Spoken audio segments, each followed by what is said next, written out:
Assalamualaikum warahmatullahi wabarakatuh. Perkenalkan, nama saya Fadila Ramadhaningrum dengan NIM 1903066060 dari kelas PTNC. Saya membuat tugas untuk memenuhi UAS mata kuliah produksi ternak unggas.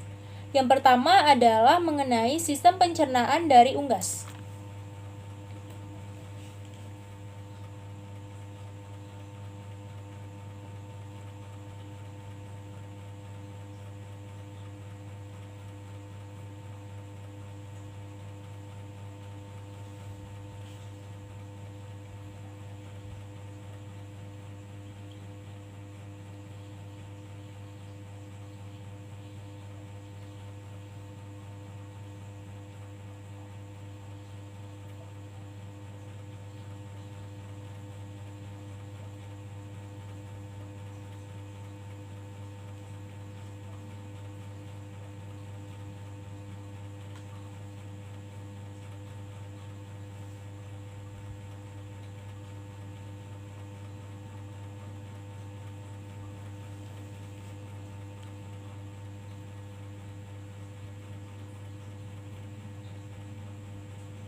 Nah, di sini yang pertama ada kafum oris. Makanan masuk melalui kafum oris, lalu setelah itu masuk melalui kerongkongan atau faring menuju crop. Crop ini berfungsi untuk seperti kita tempat mengunyah. Di crop ini terdapat sejumlah enzim. Lalu setelah itu makanan masuk ke proventriculus. Proventriculus ini adalah berfungsi untuk menyalurkan makanan dari crop ke ventriculus. Proventriculus ini kalau di manusia itu seperti dengan esophagus. Lalu setelah itu masuk ke ventriculus. Ventriculus. Crop tadi berfungsi adalah untuk tempat penyimpanan makanan sementara. Lalu masuk ke menuju ke ventriculus atau gizzard, yaitu melalui proventriculus. Proventriculus di sini terdapat sekresi pepsinogen dan HCl. HCl ini berfungsi sebagai pengaktif enzim pepsinogen menjadi pepsin dengan cara menurunkan pH. Lalu masuk ke ventriculus atau gizzard. Gizzard terdapat sejumlah seperti kerikil-kerikil pasir yang disebut dengan grade. Di ventriculus atau gizzard ini berfungsi untuk menggiling pakan atau untuk menghaluskan makanan. Setelah itu makanan masuk dari ventriculus menuju ke intestinum tenue. Intestinum tenue terdapat 3 bagian, yaitu yang pertama duodenum, jejunum, dan ileum. Duodenum berfungsi untuk sebagai tempat penyerapan secara enzimatik. Lalu setelah itu jejunum berfungsi untuk penyerapan nutrien secara berkelanjutan, dan di sini juga merupakan penyerapan pertama lemak yang dibantu enzim lipase. Setelah itu masuk ke ileum. Ileum berfungsi sebagai penyerapan nutrien secara keseluruhan. Kemudian masuk setelah makanan dari ileum masuk ke cecum. Cecum atau ceca yang berfungsi sebagai pencernaan secara fermentasi. Setelah makanan dari cecum masuk ke intestinum crassum, yaitu rektum dan kloaka. Rektum berfungsi sebagai tempat penyerapan air yang jumlahnya hanya sedikit, lalu dialirkan ke kloaka. Pada pencernaan unggas terdapat 3 organ tambahan. Yang pertama adalah pankreas yang berfungsi sebagai kelenjar endokrin dan eksokrin. Lalu ada vesika velea yang berfungsi sebagai mengaktifkan enzim lipase dan lain-lain. Lalu ada hepar yang berfungsi sebagai absorpsi dari pencernaan. Berikutnya ada sistem urogenital, yaitu jantan dan betina.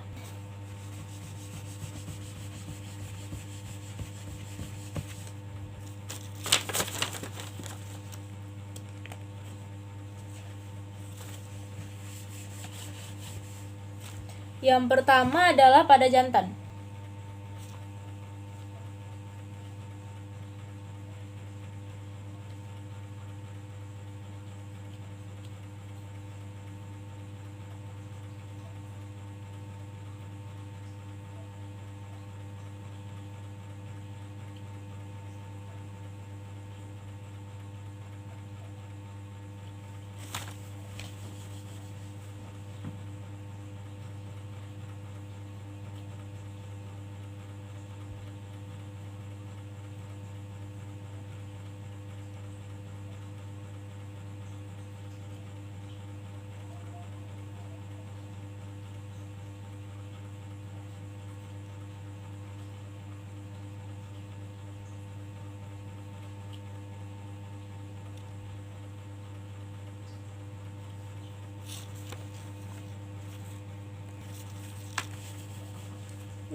Di sini ada testes, ren,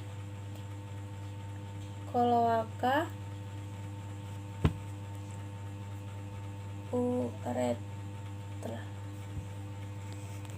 Nah, pada urogenital jantan terdapat testes. Testes ini berfungsi menghasilkan cairan semen atau sperma dan hormon-hormon seperti testosteron.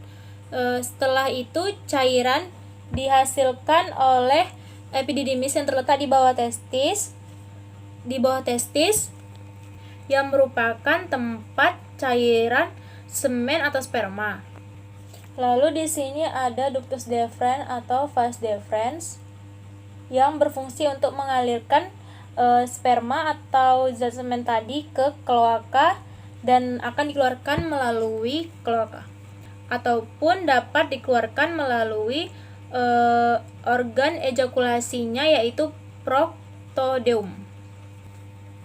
Berikutnya adalah organ reproduksi betina. Organ reproduksi betina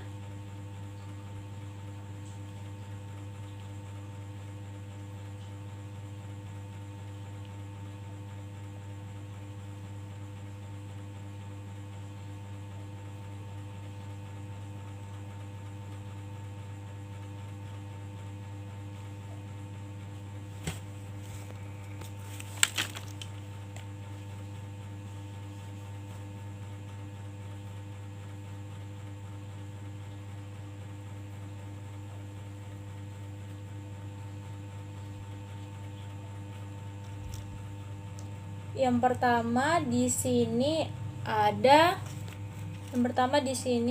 ovarium. Di sini infundibulum.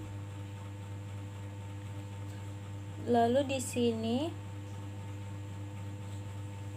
ada magnum. Lalu isthmus.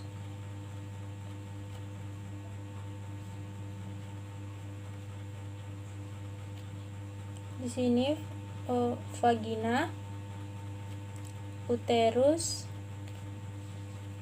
dan kloaka. Yang pertama, di sini ada ovarium. Ovarium berfungsi menghasilkan sel yolk atau kuning telur yang berjumlah 5 atau lebih. Lalu ada infundibulum. Infundibulum berbentuk seperti corong dari ovidum yang panjangnya kira-kira 9 cm yang berfungsi untuk menangkap dan menelan ovum atau yolk yang sudah masak. Lalu setelah itu ada magnum. Magnum berfungsi sebagai sintesis dan sekresi putih telur atau albumin. Lalu setelah itu ada isthmus. Yang berfungsi untuk mensekresikan membran atau selaput telur. Lalu setelah itu ada uterus. Uterus di uterus ini di tempat di mana diklasifikasikan telur atau dicetaknya kerabang telur. Setelah itu ada vagina yang berfungsi yang terdapat pelumas yang membungkus pori-pori telur agar tidak dimasuki protozoa atau mikroba sebelum dikeluarkan melalui kloaka. Lalu ada kloaka yang merupakan tempat bagian paling ujung luar dari induk tempat dikeluarkannya telur. Vagina ini merupakan alat kopulasi atau pembuahan. Berikutnya saya akan menjelaskan bagaimana proses terbentuknya sebutir telur ayam. Proses terbentuknya sebutir telur diawali dari ovari. Di ovari terjadi proses ovulasi, kemudian setelah dari ovari masuk ke infundibulum yang berlangsung selama 15 menit. Setelah dari yolk dilanjutkan ke magnum dan terjadi sintesis albumin kental dan encer serta sintesis kalaza yang terjadi selama 3 jam dengan material albumin yang mengandung ion organik, protein dan karbohidrat dan air. Setelah itu masuk ke isthmus, terjadi proses sintesis membran kerabang selama 1-2 jam dengan material sekresi yaitu protein serat. Sekresi air sangat sedikit. Kemudian masuk ke kelenjar kerabang. Di sini terjadi sintesis kerabang yang terjadi selama 18-21 jam dengan material berupa Ca positif, Na positif, dan K positif. Yang terakhir adalah vagina, terjadi oviposisi selama 15 menit sebelum telur dikeluarkan. Berikutnya adalah bagaimana terbentuknya albumin dan juga sintesis kerabang. Albumin terdiri dari ovalbumin, ovotransferin, ovomucin, ovoglobulin, lisosom, alfa dan beta ovomucin. Albumin disekresikan di magnum. Proses sintesis albumin dimulai ketika hormon steroid akan memberikan perintah untuk mensintesis protein pada sel ovidak, yaitu pada sel magnum. Setelah hormon steroid memerintahkan untuk mensintesis protein, akan ditindaklanjuti dengan mensintesis mRNA pada nukleus. Sintesis mRNA setelah mRNA disintesis oleh nukleus dikeluarkan oleh ribosom. mRNA pada ribosom disebut dengan mRNA ribosomal kompleks. Di dalam ribosom dan sel magnum akan dibantu asam amino untuk membentuk albumin atau yang disekresikan di magnum. mRNA ribosomal kompleks ditambah dengan komponen asam amino akan membentuk asam amino rantai peptida. Asam amino rantai peptida akan masuk ke dalam sitoplasma sel dari magnum membentuk protein fungsional atau protein spesifik yang disebut albumin. Berikutnya adalah sintesis kerabang. Vitamin D berperan dalam sintesis kerabang, berperan untuk mengatur regulasi metabolisme kalsium. Kemudian, kalsium binding protein atau CABP diidentifikasi dalam kelenjar kerabang yang berperan dalam transport kalsium. Vitamin D atau vitamin D3 dengan bantuan hormon serta dibantu dengan sintesis CABP akan dihasilkan kalsium. Maka kalsium akan ditempelkan sepanjang membran kerabang membran kerabang, maka prosesnya akan sangat lama, yaitu sekitar 18 sampai 21 jam. Di dalam plasma darah ada Ca2 positif, HCO3 dibantu dengan CO2 dan H2O masuk ke dalam mukosa sel di sel uterus. Kemudian di metabolis, CO2 menghasilkan H2CO3. H2CO3 akan dilepas H negatifnya dan berubah menjadi HCO3 negatif dengan bantuan enzim karbonik anhidrase. Maka masuklah ke dalam komponen cairan untuk membentuk atau menempel kerabang dalam bentuk Ca2 positif ditambah HCO3 negatif menjadi CaCO3. Kemudian H positif dibuang kembali ke kelenjar kerabang dan dikembalikan ke plasma darah. Fungsi H2O adalah menambah HCO3 di dalam kelenjar kerabang dan mengantarkannya di dalam pembentukan kerabang. Komponen utama bahan pembentuk kerabang adalah CaCO3. Berikutnya adalah penyebab terjadinya tanda-tanda dari dan penyakit serta pencegahan dari penyakit avian AE atau avian encephalomyelitis, Staphylococcus worms, dan chicken anemia virus. Yang pertama adalah avian encephalomyelitis atau AE, yaitu disebabkan oleh virus RNA dengan mikroskop elektron terlihat virion yang berbentuk heksagonal dan mempunyai envelope. Cara pencegahannya yaitu dengan cara vaksinasi ayam yang masih darah atau umur 10 atau 15 minggu. Berikutnya adalah Staphylococcus. Staphylococcus ini disebabkan oleh bakteri. Penyebab terjadinya ialah karena kurangnya kebersihan sehingga masuklah bakteri ini pada unggas atau bahkan manusia. Tanda-tanda penyakit ini tanda-tanda dari penyakit ini ialah tanda-tandanya ialah kulit ditandai dengan kemerahan, bengkak, nyeri, dan adanya nanah pada luka.